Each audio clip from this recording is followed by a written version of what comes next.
Entonces, creciendo a 2%, efectivamente, nos tomaría 80 años llegar a una tasa de pobreza de 10%. Esa es la realidad. Karina, ¿cómo estás? Encantado. Muchas gracias por estar aquí. Me he quedado de verdad bastante preocupada por lo que ha escrito, porque si nosotros queremos asemejarnos a Chile con 10% de pobreza, nos tomaría 80 años. O sea, no la vemos nosotros, a ver, nuestros hijos, nuestros nietos. Estamos mal. ¿Por qué Efectiva, estamos tan mal? sí, Karina. Es la verdad, es la cruda realidad de lo que significa un país creciendo poquito, ¿no? Que fíjate, estoy diciendo creciendo y ya nos está costando hoy tener Exitosa. crecimientos ahí muy cercanos al 2%, que es lo que se está pronosticando para este año. Ojo, el primer trimestre cerramos en negativo, ¿no? O sea, con una esperanza de que podamos recuperar y que no nos venga un fenómeno del niño tan fuerte, aunque las probabilidades están incrementando de que sea fuerte, las cosas no pueden ir mal. Fíjate, Chile, vamos a ver primero en términos de ingreso por habitante, ¿no? Para que los oyentes lo tengan más o menos claro, ¿no?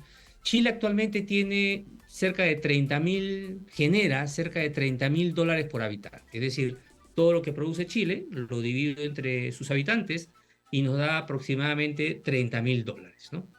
Si hacemos esa misma operación para Perú, nos da $12.000.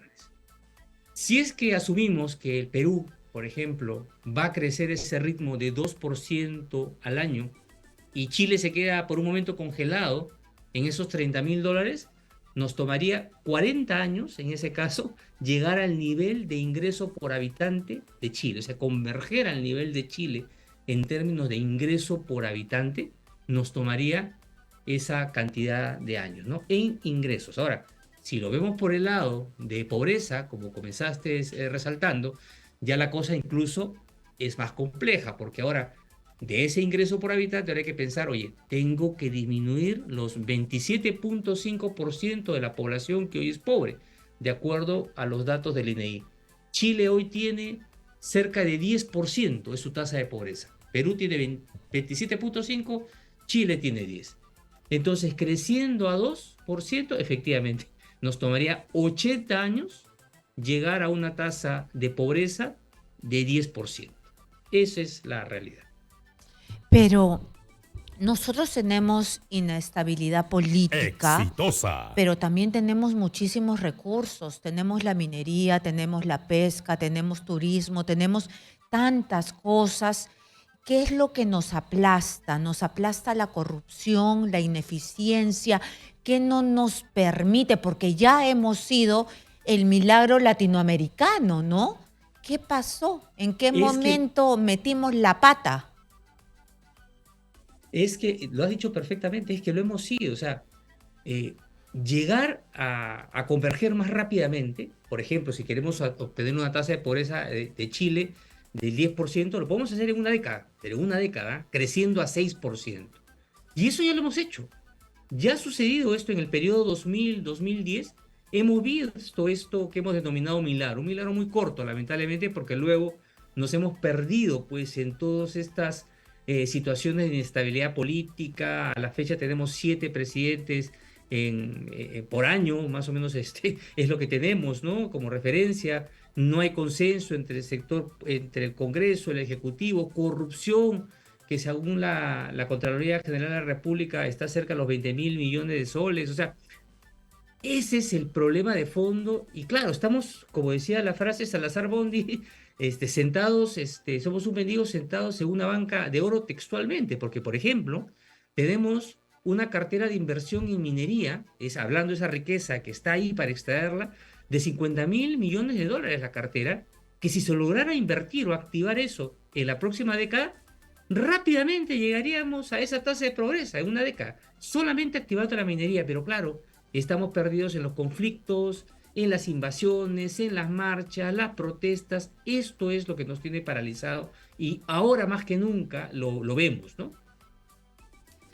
Muy bien, pero ¿qué cosa, qué Exitosa. camino es el que se tiene que seguir y si acaso se está siguiendo ahora? Porque los últimos movimientos de Dina Boluarte pareciera, yo no sé cómo ve usted al ministro de Economía, pero porque este sí es un ministerio bastante técnico, ¿no? Pero los Así es. últimos movimientos políticos de la presidenta de la República la hacen parecer mucho al gobierno de Pedro Castillo. Nunca tanto, ¿no? Porque ya el señor era un corrupto, además falta de transparencia total, pero tiene sus cosas bastante erráticas, Dina Boluarte, ¿no? Como lo que acaba de hacer en el Canal 7, no querer hablar y N cosas. Pero en el tema económico, ¿se salva? ¿Está haciendo algo? ¿Hay una luz de esperanza o estamos en un camino demasiado lento y parece que nos vamos a demorar los 80 años? Mira, yo creo que has planteado justamente dos dimensiones que tiene este gobierno, o donde juega, ¿no? Lo político y lo técnico. Si hablamos del tema político, definitivamente es imposible o creíble, ¿no? Que se pueda dar un salto inmediato de lo que fue el gobierno de Pedro Castillo con la transición que se da ahora, ¿no? Entendamos que es la vicepresidenta, formó parte de su mismo gobierno, está dando algunas señales, pero está tratando de buscar seguramente equilibrios, ¿no? Para intentar que su gobierno llegue al 2026, o bueno, que dure lo máximo posible. Recordarás que apenas subió, estaban las dudas de si de repente habían elecciones este año incluso, ¿no? O sea, estamos pasando una situación bien precaria y yo creo que Exitosa. parte de las inconsistencias y actitudes que toman está de alguna manera relacionado a esta búsqueda de equilibrios, ¿no? Ese es en el ámbito político. Pero en lo técnico, definitivamente ha habido una mejora sustancial, ahí sí, ¿no? Más allá de que podemos encontrar algunas perlas en algunos ministerios, algunas actitudes que no nos gusta, algunos nombramientos, por ejemplo, en otras instituciones, no necesariamente de economía, que acabas de mencionar, nos llama la atención. En general hay kilómetros de distancia de la cartera, por ejemplo, y directores generales que nombraba Pedro Castillo de la que tenemos ahora. Y particularmente en el Ministerio de Economía y Finanzas, el ministro es sumamente destacado, ¿no? Se ve además que está impulsando su plan con Punche Perú, lo está impulsando, yo creo que está sacando un conjunto de medidas, no para en cuanto a su trabajo, pero lo que hay que entender es que la economía no solamente depende del Ministerio de Economía. El Ministerio de Economía al final es el que gestiona el presupuesto, pero es un articulador de los otros ministerios, ¿no? Entonces, por ejemplo, tenemos el Ministerio de Transportes y Comunicaciones, el Ministerio de Vivienda, el Ministerio de Educación, que mueven cantidad de presupuesto, ¿no? Tenemos a los gobiernos regionales que tienen el 60% del presupuesto para inversión pública. Entonces, el MEF, por un lado, hace su labor de sacar las normas para agilizar, para que la inversión se realice, pero ¿qué pasa si es que no se logra construir esos vasos articuladores? Y si adicionalmente los gobiernos regionales están más preocupados, pensando sobre todo en el sur, en apoyar las huelgas y las marchas y los bloqueos, en vez de estar gestionando importantes recursos, muchos de ellos que vienen del canon minero, justamente.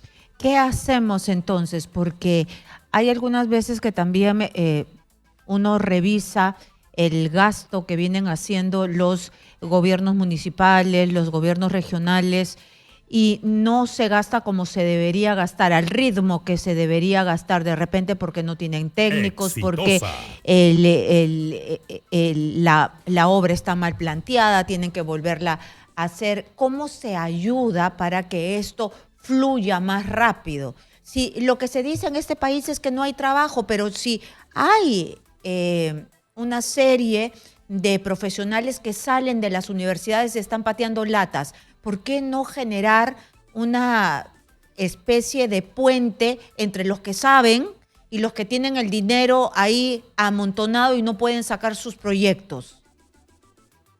Es que ese es el tema, justamente, este tipo de ideas que finalmente se puedan lograr poner sobre la mesa e implementar. Claro que sí, hay una cantidad importante de universidades, institutos, ¿no? Que bien pueden empezar a trabajar de manera muy cercana a los gobiernos subnacionales, ¿no? El tema parte en una decisión, en ese caso va por el ámbito del sector de educación, y luego de desarrollar las carreras y las currículas, ¿no? Que vayan en torno o en línea con lo perfiles que se requieren, por ejemplo, para la ejecución de obras, ¿no?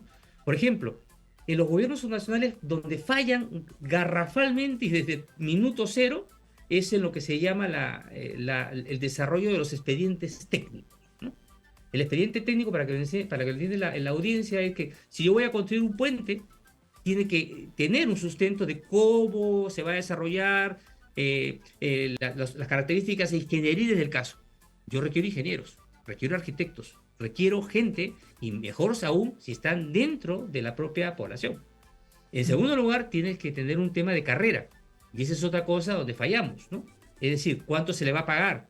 ¿Va a poder desarrollarse dentro de esas instituciones, ¿no? O todavía esto va a ser, va a estar en manos del político de turno, ¿no? Que viene el siguiente gobernador, echa a los anteriores, porque no hay un plan, Exitosa. ¿no? No hay una carrera. Entonces, ese es el otro elemento que tiene que trabajarse. Pero claro, si hemos tenido un presidente cada año en 7 años, es imposible, pues, que se haya podido planificar.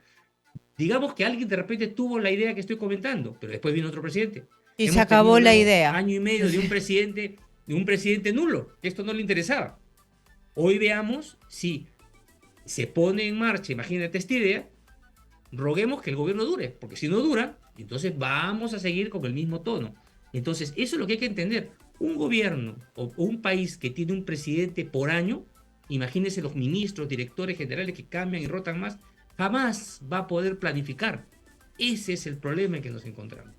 Muy bien, muchas gracias. Ha quedado bastante claro el problema de planificación. Es un problema de fondo que hay en nuestro país. Muchas gracias al ex ministro de Economía, el ministro Tuesta.